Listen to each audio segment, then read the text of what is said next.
Welcome to this week's video, and this week we look at a Greek, more precisely an icon from Crete from the 16th century.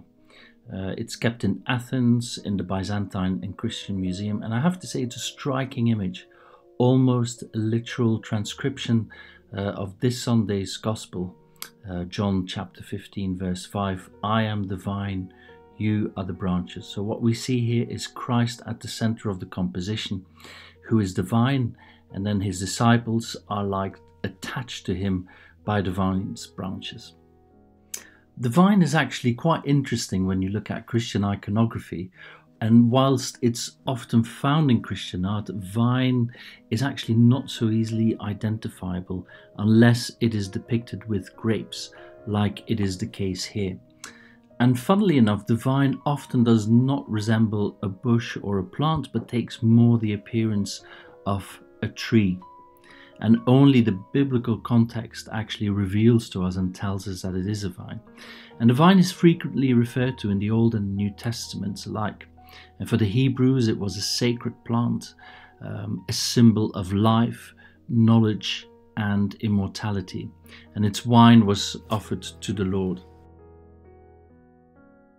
So what we're looking at here is an icon.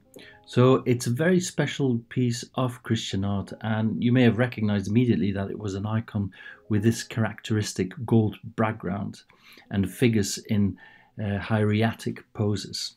And icons are sacred images representing often saints, Christ, or the Virgin, or sometimes, but more rarely, narrative scenes. And in the classical Byzantine and Orthodox tradition, iconography is not realistic but a symbolical art. So it's meant to express in line and color the theological teaching of the church.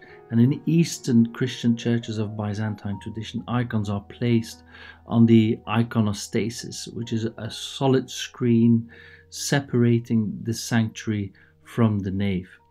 And they can also, of course, be found in domestic settings for private devotion. But our icon here would have been placed probably as part of originally a church setting. Looking at the icon here, it is a depiction of Christ, the true vine. And the image is built around the vine at the center, which sits as the trunk, Christ giving his blessing. So the vine has strong roots, branches, leaves and fruit painted in great detail. And it occupies actually most of the icon. The gold background associated with the idea of the sacred was also meant to reflect the light in the dark environment at the time when the icon would have been placed in a church or in a domestic setting. Then having a closer look at Christ himself, he's dressed in a high priest's tunic. And in his lap is an open book on the pages of which can be read the 5th verse of today's Gospel. So John chapter 15. Looking outside Christ's figure, we can see that he's surrounded by the 12 apostles, depicted in miniature amid the leafy branches of the vine in an almost symmetrical composition, I'd say. And the 4 evangelists, St. Paul and St. Peter, all hold books, whilst the other apostles hold the scroll.